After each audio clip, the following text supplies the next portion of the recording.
तब मैंने अगस्त में पीजी कॉलेज में एडमिशन ले लिया था और हेमवती नंदन बहुगुणा गढ़वाल विश्वविद्यालय की मेरिट लिस्ट में नाम आ गया था मेरा, पर फाइनेंशियल कंडीशन की वजह से वहाँ जा नहीं पा रहा था। पहले मैंने ट्रेन की टिकट करी थी, बट जब ये खबर आउट हुई तो गांव वाले काफ़ी खुश हुए। तो गांव में एक अंकल जी थे, उनका नाम नवीन सिंह ने गए, तो उन्होंने कहा कि नहीं तुम फ़्लाइट से जाओगे, तुम्हारी टिकट मैं करूँगा। तो उन्होंने टिकट करी और तब आज मेरी मतलब लाइफ की पहली फ़्लाइट ही होने जा रही है। इस वक्त आपको कोई ऐसी बात याद आती है जब किसी सामाजिक तौर पर किसी भेदभाव का सामना करना पड़ा हो, आर्थिक रूप से किसी भेदभाव का सामना करना पड़ा हो? सर वो चीज़ें तो सर बचपन से ही काफ़ी देखी हैं, तो उन चीज़ों में मतलब ऐसे हैं कि इतनी सारी चीज़ें हैं कि हर एक चीज़ बोली भी नहीं जाएगी, पर ऐसा है उन चीज़ों की वजह से ही कहीं ना कहीं माइंड में रहा कि हाँ कुछ अलग करना है। और अभी तो ये पहला स्टेप है मेरा, आगे बहुत कुछ करना है। पिछले साल मार्च 2024 में हम उत्तराखंड से युवा संगम के थ्रू 50 बच्चे सेलेक्ट हुए थे 18 से 25 एज के। तो उसके थ्रू हम तमिलनाडु और पौंडीचेरी गए थे और उसके थ्रू हमें आईआईटी मद्रास में भी एक दिन जाने का मौका मिला था। वहाँ के डायरेक्टर वी कामकोटी सर से मिले थे और इसको अपना लक कहूँ या क्या कहूँ, मैंने उनसे कहा था कि सर नेक्स्ट ईयर पक्का यहाँ आऊँगा एमएससी करने, और लकीली मुझे आईआईटी मद्रास में मिल गया और वहाँ अब मैं जाने वाला हूँ। नमस्कार, स्वागत है आपका बारामासा में। मैं हूं अमन रावत और अभी मैं देहरादून के जॉली ग्रांट एयरपोर्ट में हूं और यहां पर बड़ी नज़दीक से मुझे कई सारे हवाई जहाज़ उड़ान भरते हुए दिखाई दे रहे हैं। और आज जिस शख्स का हम इंटरव्यू करने जा रहे हैं उनकी भी कुछ ही घंटों बाद फ़्लाइट है और हवाई जहाज़ की ये उड़ान उनके लिए उनकी सपनों की उड़ान भी होने वाली है। इन दिनों सोशल मीडिया पर अतुल कुमार नाम के एक शख्स काफ़ी छाए हुए हैं। रुद्रप्रयाग के सुदूर बीरों देवल गांव के वो रहने वाले हैं। आईआईटी जैम की परीक्षा उन्होंने दी और इसमें ऑल इंडिया लेवल पर 649वीं रैंक उन्होंने हासिल की। उनकी कहानी इसलिए भी दिलचस्प है क्योंकि उनके पिता घोड़े खच्चर चलाने का काम करते हैं और अतुल और उनके छोटे भाई खुद भी पढ़ाई से जब उन्हें वक्त मिलता है तो अपने पिता के साथ ये काम करते हैं। उन्होंने साबित कर दिखाया है कि अगर सच्ची लगन हो और आपके हौसले बुलंद हो तो अपनी मेहनत के बूते आप कोई भी मुकाम किसी भी परिस्थिति में हासिल कर सकते हैं। अतुल हमारे साथ हैं, बहुत बहुत स्वागत है अतुल। Thank you sir. और बहुत बहुत बधाई आपको सबसे पहले। Thank you so much Baramasa. तो शुरुआत से ही हम जानने की कोशिश करेंगे, अपने बारे में आप थोड़ा बताएं। कितने भाई बहन हैं, माँ पिताजी के बारे में, और स्कूली शिक्षा कहाँ से हुई, ग्रेजुएशन कहाँ से हुआ, और अब आईआईटी जाएंगे तो कौन सी पढ़ाई करेंगे? मेरा नाम अतुल कुमार है और मैं रुद्रप्रयाग के गांव बीरों देवल का निवासी हूँ। मेरी primary education Durga children academy Biron Deval से हुई है, जो 1 से 5वीं तक। उसके बाद 6 से 8वीं तक राजकीय उच्च प्राथमिक विद्यालय बीरों देवल में मेरी पढ़ाई हुई और 9वीं से 12वीं तक मैंने राजकीय इंटर कॉलेज बसुकेदार में पढ़ाई करी है। और मेरी ग्रेजुएशन हेमवती नंदन बहुगुणा गढ़वाल विश्वविद्यालय श्रीनगर गढ़वाल से हुई है। और 10वीं और 12वीं में मैं उत्तराखंड बोर्ड की मेरिट सूची में था। 10वीं में मेरा 17वां स्थान था और 12वीं में मेरा 21वां स्थान था। मेरे घर में मेरी मम्मी पापा और एक दीदी हैं, दीदी की शादी हो रखी है, एक छोटा भाई है 12th में अभी, और छोटी बहन है जो 12th पास आउट हो गई है। तो आईआईटी जैम का एग्ज़ाम जो है वो बहुत कठिन माना जाता है, तो मैं ये जानना चाहूँगा आपसे कि क्या कुछ प्रिपरेशन आपकी रही और क्या शुरुआत से ही सोचा था कि इसकी तैयारी मुझे करनी है और आईआईटी में जगह बनानी है? सर आईआईटी का ड्रीम तो सर 11th-12th से था, पर बात वही है कि पहाड़ के जगह में मतलब इन्फॉर्मेशन की काफ़ी कमी रही है, उसका खामियाजा मुझे भी भुगतना पड़ा। जो 12th के बाद आईआईटी में जाना के लिए एग्ज़ामिनेशन का फॉर्म और प्रिपरेशन वो मैं नहीं कर पाया टाइमली, तो तब मैंने अगस्त में पीजी कॉलेज में एडमिशन ले लिया था और श्रीनगर हेमवती नंदन बहुगुणा गढ़वाल विश्वविद्यालय की मेरिट लिस्ट में नाम आ गया था मेरा, पर फाइनेंशियल कंडीशन की वजह से वहाँ जा नहीं पा रहा था। तो एक सर थे हमारे डॉक्टर वीरेंद्र प्रसाद सर, तो उन्होंने गाइड करा और उन्होंने सपोर्ट भी करा और तब मैंने श्रीनगर एडमिशन ले लिया था। तो उन्होंने ही बताया मुझे इस एग्ज़ाम के बारे में, और हमारे खुद के प्रोफेसर्स भी आईआईटियंस हैं वहाँ, और अच्छे अच्छे इंस्टीट्यूट से पढ़े हुए हैं, तो उनसे ही वहाँ का मोटिवेशन मिला कि हाँ एक मौका है दोबारा कि अगर बीटेक नहीं तो मास्टर्स हम वहाँ से कर सकते हैं। तो आईआईटी जैम का एग्ज़ाम मैंने दिया और वो मेरा 2 फरवरी 2025 को एग्ज़ाम हुआ था। जी सर। कितने घंटे पढ़ाई किया करते थे, ऐसा कुछ टाइम शेड्यूल आप बता पाएँ? सर मेरा वैसे टाइम का फिक्स नहीं रहता था कि ऐसा नहीं कि 16-16 17-17 घंटा ऐसे कुछ नहीं है। बस मेरा ऐसा रहता था कि दिन के कुछ टारगेट रहते थे, दिन में जिसे भी टाइम मिल जाए, चाहे मॉर्निंग में हो या रात में हो या दिन में हो, किसी भी टाइम मिल जाए और वो टारगेट कंप्लीट करने होते थे। यस। ठीक है। अ, घर वालों को क्या मालूम था आईआईटी के बारे में कि आईआईटी बहुत बड़ी चीज़ होती है? नहीं सर, एक्चुअली जैसे आप सभी को पता ही है, गांव वालों के लिए आईआईटी और आईटीआई दोनों एक ही चीज़ होती है। उनको ऐसा लगता है कि हाँ ऐसी ही चीज़ होती होगी। पर जब पहले जब रिज़ल्ट आया था, बात मीडिया में आउट नहीं हुई थी, मैंने उन्हें बताया था, तो उनका कंसर्न यही था कि उतना दूर क्यों, नॉर्मल कॉलेज है यहीं, तो यहीं से कर ले। तो जब बाद में लोगों से बधाइयाँ वगैरह मिली तो काफ़ी खुश हुए हम। अच्छा, एचएनबी से आपने, गढ़वाल यूनिवर्सिटी से आपने ग्रेजुएशन किया अपना, तो वहाँ पढ़ाई का क्या एक्सपीरियंस रहा?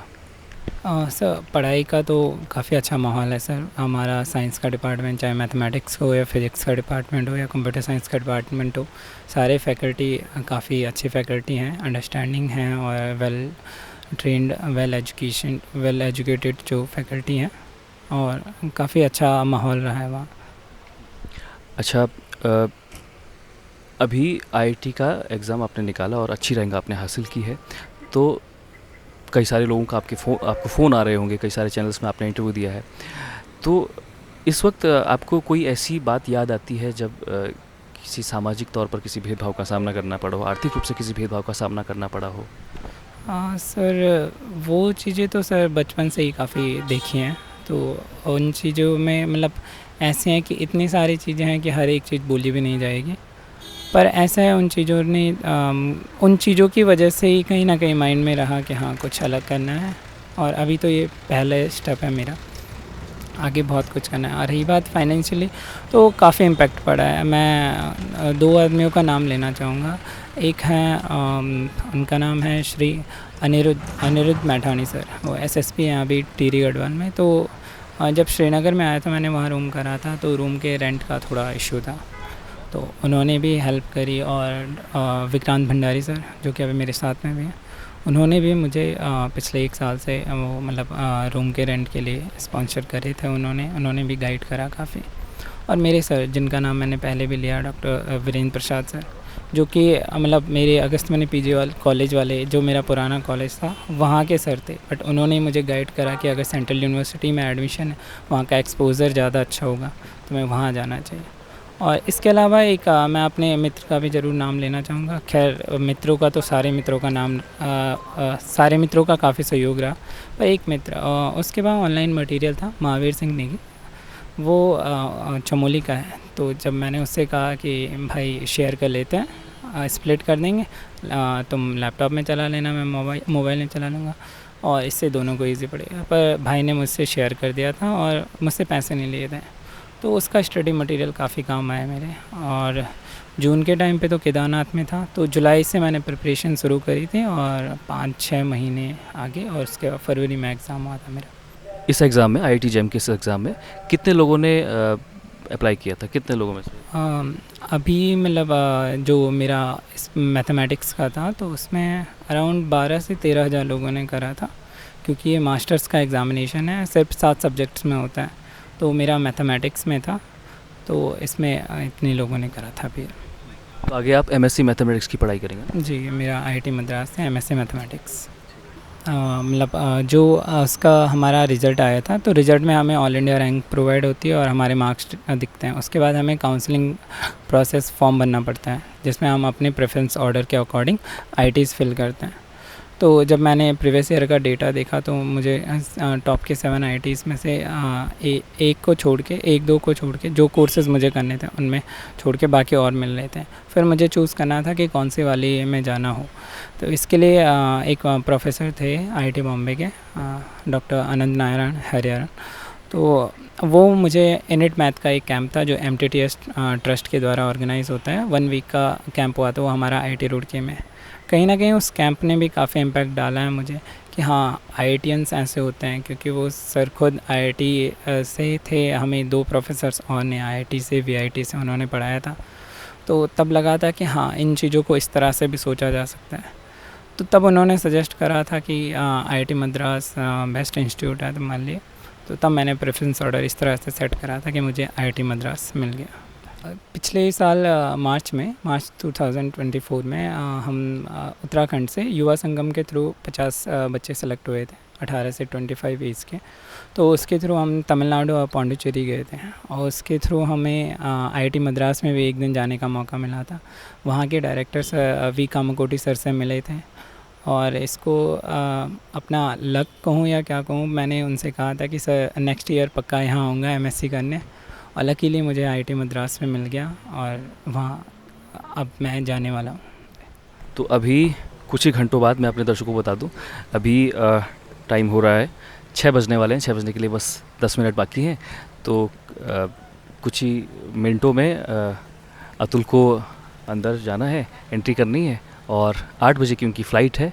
तो अतुल, मैं ये भी जानना चाहूँगा कि आपकी क्या ये पहला हवाई सफ़र होने वाला है? बिल्कुल सर, एक्चुअली मैं ये बात भी कहना चाहूँगा, पहले मैंने ट्रेन की टिकट करी थी, बट जब ये खबर आउट हुई तो गांव वाले काफ़ी खुश हुए। तो गांव में एक अंकल जी थे, उनका नाम नवीन सिंह ने गए, तो उन्होंने कहा कि नहीं तुम फ़्लाइट से जाओगे, तुम्हारी टिकट मैं करूँगा।